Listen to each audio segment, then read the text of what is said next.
झाड़ू लगाने वाले ही अब गंदगी फैला रहे हैं। ये बात कही है राष्ट्रीय स्वयंसेवक संघ के मुख्य पत्र 5 जन के हितेश शंकर ने अपने संपादकीय में लिखा है। दिल्ली चुनाव हारने के बाद जिस तरह की तैयारियां शुरू करी हैं आम आदमी पार्टी ने उत्तर प्रदेश के अंदर, उसमें लगातार संजय सिंह लगे हुए हैं। संजय सिंह लगातार उत्तर प्रदेश में एक बार रिवाइवल चाहते हैं कि वो आम आदमी पार्टी को जिंदा कर दे। लगातार वो कई मुद्दों पर प्रेस कॉन्फ्रेंस करते रहते हैं।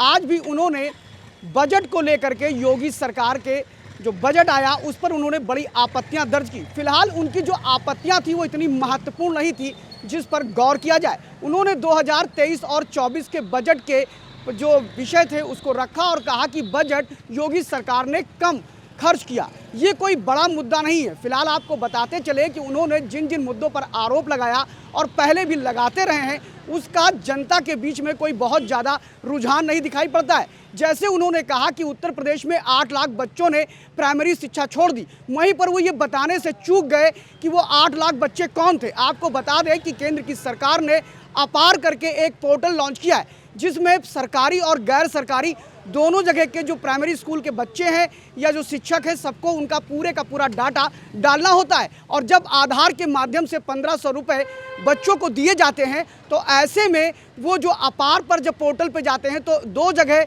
बच्चों के आईडी कार्ड या आधार कार्ड लगे होने पर एक जगह उनका नामांकन रद्द कर दिया जाता है।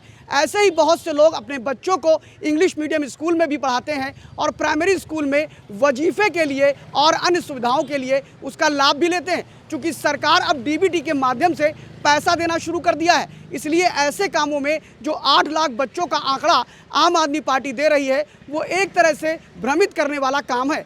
आपको बता दें कि आम आदमी पार्टी ऐसे अनेक तर्क दे रही है। कहीं पर आज संजय सिंह ने लगातार हमला करते हुए कहा कि लोग ताजमहल देखने जाते हैं, लेकिन शायद संजय सिंह को ये नहीं पता कि अब लोग ताजमहल की बजाय काशी विश्वनाथ, प्रयागराज, अयोध्या का राम मंदिर और वृंदावन के राधा रानी के ब्रिज में जाने को आतुर रहते हैं। आपको बता दें जो सरकारी आंकड़े हैं वो ये बताने के लिए काफ़ी है कि विगत 4 सालों से ताजमहल की रेवेन्यू घट रही है। स्थिति ये है कि इन 4 सालों में सबसे अधिक रेवेन्यू कमाने वाला काशी विश्वनाथ और अयोध्या बन गया है और इस बार प्रयागराज ने तो उसका रिकॉर्ड तोड़ दिया है।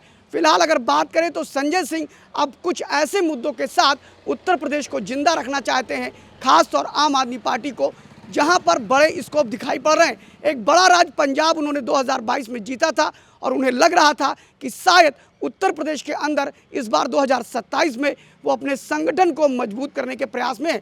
लेकिन जिन मुद्दों पर वो बात करते हैं, कभी कभी जिस तरह की वो बातें करते हैं, उससे नहीं लगता है कि उत्तर प्रदेश में वो अपनी जड़ें जमा पाएंगे। उनकी बातों में कहीं ना कहीं अगर देखा जाए तो दिल्ली का दंगा उनके लिए साया बन के घूम रहा है। वहीं पर अगर बात करें तो हमने ये भी देखा कि दिल्ली के शाहीन बाग में किस तरह आम आदमी पार्टी के वर्कर इन्वॉल्व हुआ करते थे।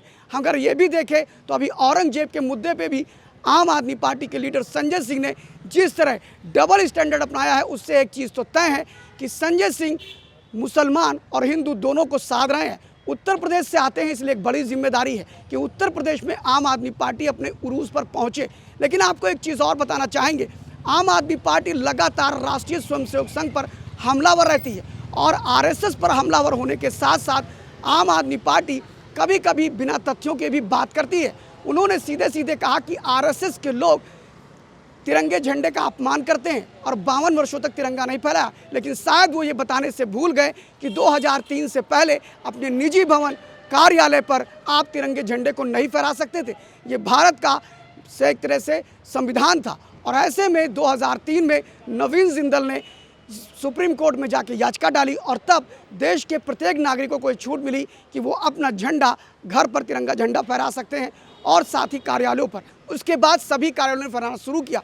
और अगर ये बात राष्ट्रीय स्वयंसेवक संघ के लिए लागू होती है तो ये बात तो कम्युनिस्टों के लिए भी लागू होती है, ये बात तो और दलों के लिए लागू होती है। उन्होंने भी अपने प्रतिष्ठान पर कभी भी तिरंगे झंडे को नहीं फहराया। फिलहाल आपको बताते चले लब्बो लबाब यही है कि कैग की रिपोर्ट आने के बाद जिस तरह कैग की रिपोर्ट में खुलासे किए गए, मोहल्ला क्लिनिक में थर्मामीटर तक नहीं था दिल्ली के, और वहीं पर जब पॉल्यूशन की बात करते हैं आम आदमी पार्टी के लीडर संजय सिंह तो शायद वो ये भूल जाते हैं कि दिल्ली सेंट्रल पॉल्यूशन बोर्ड जो है उसने भी इस तरह के 24 का जो रिपोर्ट दिया था, कहा था कि यमुना और दिल्ली को सुरक्षित प्रदूषण से सुरक्षित रखने के लिए जो नॉमिनल उपाय होते हैं यानी बेसिक उपाय होते हैं वो भी आम आदमी पार्टी ने नहीं किया।